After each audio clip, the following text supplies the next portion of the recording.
Hello all, welcome to exam way learning. Class 9 കുട്ടികൾക്ക് വേണ്ടിയിട്ടുള്ള mission Olympiad സീരീസിലെ അടുത്ത വീഡിയോ ആണത്. ഇതിന് മുന്നുള്ള എപ്പിസോഡ്സ് കണ്ട ആളുകൾക്കറിയാം കുറച്ച് ലെവൽ കൂടി ക്വസ്റ്റ്യൻസ് ആണ് നമ്മളിവിടെ ഡിസ്കസ് ചെയ്യാറുള്ളത്. എക്സാം വേ ലേണിംഗിന്റെ ഫൗണ്ടേഷൻ കോഴ്സിലും കുട്ടികൾക്ക് സ്കൂളിന്റെ കൂടെ കോമ്പറ്റേറ്റീവ് എക്സാംസിന് വേണ്ടിയിട്ടുള്ള കോച്ചിങ് ഞങ്ങൾ കൊടുക്കുന്നുണ്ട്. ഡീറ്റെയിൽസ് കൂടുതൽ അറിയാൻ ആഗ്രഹിക്കുന്ന ആളുകൾ ഡിസ്ക്രിപ്ഷനിലുള്ള നമ്പറിൽ കോൺടാക്ട് ചെയ്യുക. അപ്പോൾ ഇന്ന് ഫിസിക്സിലെ ഒരു ക്വസ്റ്റ്യൻ ആണ് നമ്മൾ ചെക്ക് ചെയ്യാൻ പോകുന്നത്. അപ്പോൾ പലപ്പോഴും പല കുട്ടികളും ഈവൻ നിങ്ങളുടെ സീനിയേഴ്സ് +1 പോലും ഇത് എങ്ങനെ ചെയ്യണമെന്ന് അറിയാതെ ഇരിക്കാറുണ്ട്. പക്ഷേ 9th തന്നെ നമ്മുടെ ബേസിക് പ്രിൻസിപ്പിൾസ് അപ്ലൈ ചെയ്താൽ, ഫിസിക്സിൽ പഠിക്കുന്ന കോൺസെപ്റ്റുകൾ അപ്ലൈ ചെയ്താൽ ആർക്കും ചെയ്യാവുന്നതേ ഉള്ളൂ. ക്വസ്റ്റ്യൻ വായിച്ചു നോക്കാം. 2 blocks of masses 8 kg, 2 blocks of masses 8 kg and 12 kg are connected at two ends of an inextensible string. The string passes over a frictionless pulley. Then the acceleration of the system in meter per second square is G equal to 10 meter per second square ആയിട്ട് എടുക്കാൻ പറഞ്ഞിട്ടുണ്ട്. So force and laws of motion, അതുപോലെ തന്നെ motion എന്ന് പറയുന്ന chapter ഒക്കെ 9th നിങ്ങൾ പഠിക്കുന്നതാണ്. അതിനെ ബേസ് ചെയ്താണ് ഈ ഒരു ക്വസ്റ്റ്യൻ വന്നിട്ടുള്ളത്. നമുക്കറിയാം ഏതൊരു ഒബ്ജക്റ്റും താഴേക്ക് നമ്മൾ ഡ്രോപ്പ് ചെയ്യുകയാണെന്നുണ്ടെങ്കിൽ അത് G അല്ലെങ്കിൽ acceleration due to gravity 10 meter per second square സ്പീഡിൽ താഴേക്ക് വീഴും എന്ന് എല്ലാവർക്കും അറിയുന്ന കാര്യമാണ് അല്ലേ. ഇവിടെ പക്ഷേ കുറച്ച് കോംപ്ലിക്കേറ്റഡ് ആണ്. ഇവിടെ പറയുന്നത് ഒരു ഫിക്സഡ് പുള്ളി, നമ്മളെല്ലാവരും നമ്മുടെ കിണറിന്നൊക്കെ വെള്ളം കോരിയെടുക്കാൻ വേണ്ടി പണ്ടൊക്കെ യൂസ് ചെയ്തിരുന്ന സംഭവമാണ്. അതിൻ്റെ 2 സൈഡിലായിട്ട് ഒരു സ്ട്രിങ്, ഒരു സ്ട്രിങ്, ഒരു റോപ്പ് എന്നൊക്കെ ഇമാജിൻ ചെയ്യാം. അതിൻ്റെ ആ റോപ്പിന്റെ 2 എൻഡിലായിട്ട് 2 ബ്ലോക്കുകൾ എന്ത് ചെയ്തിട്ടുണ്ട്, ഈ ചിത്രത്തിൽ കാണുന്നത് പോലെ ഫിക്സ് ചെയ്തിട്ടുണ്ട്, കണക്ട് ചെയ്തിട്ടുണ്ട്. ഒരു ബ്ലോക്കിന്റെ മാസ് 8 kg ആണ്, മറ്റേ ബ്ലോക്കിന്റെ മാസ് 12 kg ആണ്. അപ്പൊ ഇനി ഒരു കോമൺ സെൻസ് കൊണ്ട് എല്ലാവർക്കും ആലോചിച്ചാൽ അറിയാം, ഇത് നമ്മൾ റിലീസ് ചെയ്യുകയാണെന്നുണ്ടെങ്കിൽ എങ്ങോട്ടായിരിക്കും ഇത് മൂവ് ചെയ്യുന്നുണ്ടാവുക. ഒറ്റ നോട്ടത്തിൽ തന്നെ എല്ലാവർക്കും അറിയാം 12 kgക്ക് വെയിറ്റ് കൂടുതലായതുകൊണ്ട് അതിന്റെ ഡയറക്ഷനിലാണ് ഇത് എന്ത് ചെയ്യാൻ പോകുന്നത്, ഈ ഒരു മൊത്തം സിസ്റ്റം മൂവ് ചെയ്യാൻ പോകുന്നത് അല്ലേ. അപ്പോൾ നമുക്ക് ഈസിലി പറയാം 8 kg എന്ന് പറയുന്നത് മുകളിലേക്ക് പോവുകയും ചെയ്യും, 12 kg എന്ന് പറയുന്നത് താഴേക്ക് പോവുകയും ചെയ്യും എന്ന് എല്ലാവർക്കും കോമൺ സെൻസോട് കൂടി പറയാം. പക്ഷെ ക്വസ്റ്റ്യൻ കോമൺ സെൻസ് അല്ല, എത്രയായിരിക്കും ഈ ഒരു സിസ്റ്റത്തിന്റെ ആക്സിലറേഷൻ എന്നാണ് ക്വസ്റ്റ്യൻ. ഞാൻ നേരത്തെ പറഞ്ഞു, വെറുതെ ഒരു ഒബ്ജക്റ്റ് നമ്മൾ വെർട്ടിക്കലി ഡ്രോപ്പ് ചെയ്യുകയാണെന്നുണ്ടെങ്കിൽ അതിന്റെ acceleration 9.8 meter per second square ആണ്, or approximately 10 meter per second square. Okay, പക്ഷെ ഇവിടെ വെറുതെ ഡ്രോപ്പ് ചെയ്തിരിക്കല്ല, രണ്ടെണ്ണം കണക്റ്റഡ് ആണ്. എങ്ങനെ നമ്മൾ ഈ ക്വസ്റ്റ്യൻ ചെയ്യുമെന്ന് നിങ്ങൾ ആലോചിച്ച് നോക്കാം. അപ്പോൾ ഒരു സിസ്റ്റത്തിന്റെ ആക്സിലറേഷൻ, ഒരു സിസ്റ്റം എന്ന് പറഞ്ഞു കഴിഞ്ഞാൽ ഒരു സിംഗിൾ ഒബ്ജക്റ്റിന്റെ ആക്സിലറേഷൻ കണ്ടുപിടിക്കാൻ നിങ്ങൾ എല്ലാവരും 9th തന്നെ പഠിക്കുന്നുണ്ട്. മാസ് ഇൻറ്റു ആക്സിലറേഷൻ, ഇത് വളരെ എളുപ്പമാണ്. അപ്പോൾ acceleration is equal to force divided by mass ചെയ്താൽ മതി. ഇത് ഒരു സിംഗിൾ ഒബ്ജക്റ്റിന് വളരെ ഈസി ആയിട്ട് അപ്ലൈ ചെയ്യാം, എല്ലാവർക്കും അറിയാം, നിങ്ങളൊക്കെ പഠിച്ചതാണ്. പക്ഷെ ഇതുപോലെ ഒന്നിൽ കൂടുതൽ ഒബ്ജക്റ്റുകൾ വരുന്ന കണക്റ്റഡ് ആയിട്ടുള്ള സിസ്റ്റത്തിനെ നമ്മൾ നോക്കിക്കാണുന്ന സമയത്ത് ആ സിസ്റ്റത്തിന്റെ ആക്സിലറേഷൻ ആണ് നമുക്ക് വേണ്ടത്, ഇവിടുത്തെ നെറ്റ് ആക്സിലറേഷൻ ആണ് നമുക്ക് വേണ്ടത്. അപ്പോൾ അതിന് ആദ്യം തന്നെ നമ്മൾ മനസ്സിലാക്കിയെടുക്കേണ്ട ഒരു ലോജിക്ക്, ഈ 2 ഒബ്ജക്റ്റുകൾ മൂവ് ചെയ്യാൻ സ്റ്റാർട്ട് ചെയ്തു. നിങ്ങൾ ഇമാജിൻ ചെയ്യാം, 8 മുകളിലേക്കും 12 കിലോഗ്രാം താഴേക്കും മൂവ് ചെയ്യാൻ വേണ്ടി തുടങ്ങിയിട്ടുണ്ട്. ഈ 2 ഒബ്ജക്റ്റുകൾക്കും സെയിം ആക്സിലറേഷൻ ആയിരിക്കുമോ ഉണ്ടാവുക? അതാണ് നിങ്ങൾ ആദ്യം ആലോചിക്കേണ്ടത്. രണ്ടാളുടെയും ആക്സിലറേഷൻ സെയിം ആയിരിക്കുമോ?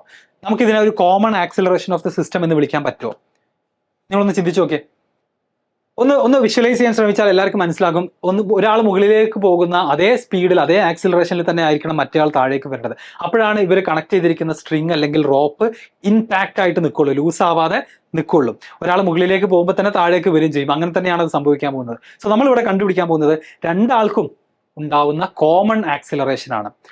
അപ്പൊ ഇങ്ങനെ ഒരു സിസ്റ്റത്തിലെ കോമൺ ആക്സിലറേഷൻ കണ്ടുപിടിക്കുന്നത് എങ്ങനെയായിരിക്കും? ഇതേ ലോജിക്ക് തന്നെ നമ്മളൊന്ന് ഒരു സിസ്റ്റത്തിന് അപ്ലൈ ചെയ്താൽ മതി. ഇവിടെ ഒരു സിംഗിൾ ഫോഴ്സ് ബൈ ഒരു സിംഗിൾ മാസിന് പകരം ഇവിടെ നമ്മൾ എന്ത് ചെയ്യേണ്ടി വരും? Net force acting on the system, net external force acting on the system divided by total mass, മൊത്തം മാസിനെ നമ്മൾ ഡിവൈഡ് ചെയ്യുന്നത്. കാരണം കോമൺ ആക്സിലറേഷനാണ്. ഈ ഒരു നെറ്റ് ഫോഴ്സ് ആക്ട് ചെയ്യുന്നത് രണ്ടാൾക്കും കൂടെയാണ്. നെറ്റ് എക്സ്റ്റേണൽ ഫോഴ്സ് ആക്ട് ചെയ്യുന്നത് രണ്ടാൾക്കും കൂടെ വേണ്ടിയിട്ടാണ്, ആക്സിലറേറ്റ് ചെയ്യുന്നതോ രണ്ടാളും കൂടെയാണ്. So net force divided by total mass ആണ് നമ്മളിവിടെ ചെയ്യേണ്ടി വരിക. റെഡി അല്ലേ? ഓക്കെ, ഇനിയാണ് ഇതിലെ ഇൻട്രസ്റ്റിംഗ് പാർട്ട്. അങ്ങനെയാണെന്നുണ്ടെങ്കിൽ അടുത്ത സ്റ്റെപ്പിലേക്ക് നമ്മൾ മൂവ് ചെയ്യാണ്. എഫ് നെറ്റ് ആണ് ഇനി വേണ്ടത്. ഈ ഒരു സിസ്റ്റത്തിന്റെ മേലെ ആക്ട് ചെയ്യുന്ന നെറ്റ് ഫോഴ്സ് ഏതാണെന്നാണ് എനിക്ക് വേണ്ടത്. അതിനുവേണ്ടി നിങ്ങൾ നോക്കുക, ഈ സിസ്റ്റത്തിന്റെ മേലെ ആക്ട് ചെയ്യുന്ന ഫോഴ്സുകൾ ഏതൊക്കെയാണ്, ഈ 8ന്റെയും 12ന്റെയും മേലെ ആക്ട് ചെയ്യുന്ന ഫോഴ്സുകൾ ഏതൊക്കെയാണ്. എല്ലാവർക്കും ഈസി ആയിട്ട് പറയാം. 8ന്റെ മേലെ എന്ത് ചെയ്യുന്നുണ്ട്? 8ന്റെ മാസ് ഇൻറ്റു ജി എന്ന് വിളിക്കാവുന്ന വെയിറ്റ് അവിടെ ആക്ട് ചെയ്യുന്നുണ്ട് അല്ലെ, അതിന്റെ ഗ്രാവിറ്റേഷണൽ ഫോഴ്സ് വെയിറ്റ് ആക്ട് ചെയ്യുന്നുണ്ട്. 12ന്റെ മേലെയും എന്ത് ചെയ്യുന്നുണ്ട്? അതിന്റെ മാസ് ഇൻറ്റു ജി എന്ന് വിളിക്കാവുന്ന ഗ്രാവിറ്റേഷണൽ ഫോഴ്സ് അവിടെയും ആക്ട് ചെയ്യുന്നുണ്ട്. അപ്പൊ ഇത് രണ്ടും സെയിം ഡയറക്ഷനിലാണ് നമുക്ക് ഇങ്ങനെ നോക്കുമ്പോൾ തോന്നുമെങ്കിലും ഈ സിസ്റ്റത്തിനെ സംബന്ധിച്ചിടത്തോളം ഈ സിസ്റ്റത്തിന്റെ മൂവ്മെന്റിൽ നോക്കുകയാണെന്നുണ്ടെങ്കിൽ രണ്ടാളും ഓപ്പോസിറ്റ് ഡയറക്ഷനിലാണ് ആക്ട് ചെയ്യുന്നത്. ഈ 12ന്റെ വെയിറ്റ് ഇതിനെ താഴേക്ക് കൊണ്ടുപോകാൻ ശ്രമിക്കുന്ന സമയത്ത് അതിനെ എതിർക്കുകയാണ് ആക്ച്വലി 8 കിലോഗ്രാം ബ്ലോക്കിന്റെ വെയിറ്റ് ചെയ്യുന്നത് അല്ലെ. ഇതിന് താഴേക്കുള്ള മോഷനെ എതിർക്കുകയാണ് ആര് ചെയ്യുന്നത്? 8 കിലോഗ്രാമിന്റെ വെയിറ്റ് ചെയ്യുന്നത്. ശരിയല്ലേ ഞാൻ പറഞ്ഞത്? അല്ലെ, ഇതിനെന്ത് ചെയ്യാണ്? എതിർക്കുകയാണ്. അങ്ങനെയാണെന്നുണ്ടെങ്കിൽ ഒരു സിസ്റ്റത്തിന് മേലെ ഒന്നിൽ കൂടുതൽ ഫോഴ്സുകൾ ഓപ്പോസിറ്റ് ഡയറക്ഷനിലൊക്കെ ആക്ട് ചെയ്യുന്നുണ്ടെങ്കിൽ നിങ്ങൾക്കറിയാം നെറ്റ് ഫോഴ്സ് നമ്മൾ എങ്ങനെയാണ് കണ്ടുപിടിച്ചിരുന്നത്? F2 മൈനസ് F1 ചെയ്യേണ്ടി വരും അല്ലെ. അതായത് ഒരു ഒബ്ജക്റ്റിന്റെ മേലെ റൈറ്റ് സൈഡിലേക്ക് ലെറ്റ്സ് സേ F2 ആക്ട് ചെയ്യുന്നുണ്ട്, ലെഫ്റ്റ് സൈഡിലേക്ക് ലെറ്റ്സ് സേ F1 എന്ന് പറയുന്ന ഒരു വെക്ടർ ഫോഴ്സ് ആക്ട് ചെയ്യുന്നുണ്ട്. അപ്പൊ ഇവിടുത്തെ നെറ്റ് ഫോഴ്സ് എന്ന് പറഞ്ഞു കഴിഞ്ഞാൽ എന്താ നമ്മൾ ചെയ്യേണ്ടത്? Net force is equal to F2 minus F1 ചെയ്ത് കഴിഞ്ഞാൽ ഇവിടെ ആക്ട് ചെയ്യുന്ന നെറ്റ് ഫോഴ്സ് കിട്ടും. Provided that F2 is greater than F1 അല്ലെ. F2 ഗ്രേറ്റർ ആണെന്നുണ്ടെങ്കിൽ നമുക്ക് അതിന്റെ കറക്റ്റ് ആയിട്ടുള്ള വാല്യൂ ഈസി ആയിട്ട് കിട്ടും. ഓക്കെ, ഇനി ഏതിന്റെ ഡയറക്ഷനിലേക്കായിരിക്കും അപ്പം ഈ ഒരു ഒബ്ജക്ട് ഈ ഒരു സിസ്റ്റം മൂവ് ചെയ്യുന്നുണ്ടാവുക? ഗ്രേറ്റർ ഫോഴ്സ് ഏതാണോ അതിന്റെ ഡയറക്ഷനിലേക്ക് മൂവ് ചെയ്യും. അപ്പൊ നെറ്റ് ഫോഴ്സ് കണ്ടുപിടിക്കാൻ നിങ്ങൾ എപ്പോഴും എന്ത് ചെയ്താൽ മതി? Greater force minus smaller force ചെയ്താൽ മതി. ആ ഗ്രേറ്റർ ഫോഴ്സിന്റെ ഡയറക്ഷനിലേക്കാണ് ഈ സിസ്റ്റം മൂവ് ചെയ്യാൻ പോകുന്നത്. ഓക്കെ, അങ്ങനെയാണെങ്കിൽ ഞാൻ ഇവിടെ നെറ്റ് ഫോഴ്സ് കണ്ടുപിടിക്കാൻ പോവാണ്. നെറ്റ് ഫോഴ്സ് കണ്ടുപിടിക്കാൻ വേണ്ടിയിട്ട് 12 × G ആണ് ഇവിടുത്തെ ഗ്രേറ്റർ ഫോഴ്സ്, 8 × G ആണ് അതിനെ എതിർക്കുന്ന ഓപ്പോസിറ്റ് ഡയറക്ഷനിലേക്ക് ആക്ട് ചെയ്യുന്ന സ്മോളർ ഫോഴ്സ്. അപ്പോൾ ഇവിടുത്തെ നെറ്റ് ഫോഴ്സ് കണ്ടുപിടിക്കാൻ വേണ്ടി അടുത്ത സ്റ്റെപ്പിൽ ഞാൻ എന്ത് ചെയ്യുന്നു? 12 × G മൈനസ് 8 × G എന്ന് എഴുതുന്നു. ജിയുടെ വാല്യൂ 10 ആക്കി എടുക്കാൻ ക്വസ്റ്റ്യനിൽ ഓൾറെഡി പറയുന്നുണ്ട്.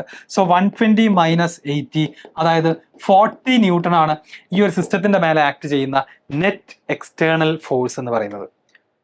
ഇനി നമുക്ക് പോയിക്കോട്ടെ. ഇനി നമുക്ക് ആക്സിലറേഷനിലേക്ക് പോലെ രണ്ടാളുടെയും കോമൺ ആക്സിലറേഷനിലേക്ക് പോകാം. സിമ്പിൾ ആണ്. ഇനി എന്ത് ചെയ്താൽ മതി? Common acceleration. ദെയർഫോർ രണ്ടാൾക്കും കിട്ടാൻ പോകുന്ന common acceleration is equal to net force divided by total mass ആണ് ചെയ്യേണ്ടത്. So that is equal to 40 newton divided by mass. എത്രയായിരുന്നു ടോട്ടൽ?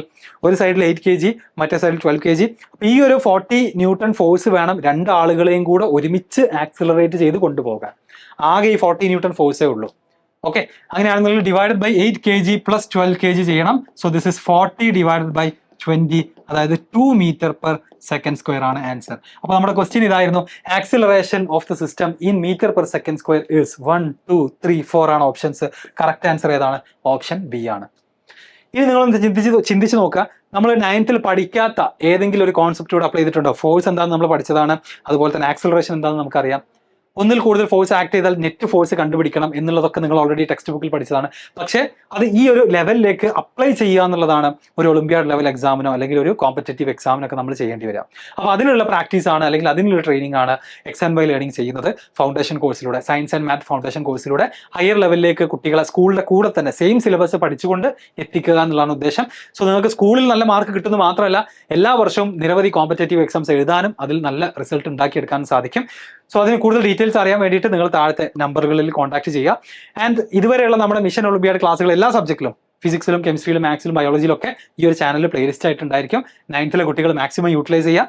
നിങ്ങളുടെ മറ്റ് ഫ്രണ്ട്സിനും എന്ത് ചെയ്യുക? അയച്ചു കൊടുക്കുക. താങ്ക്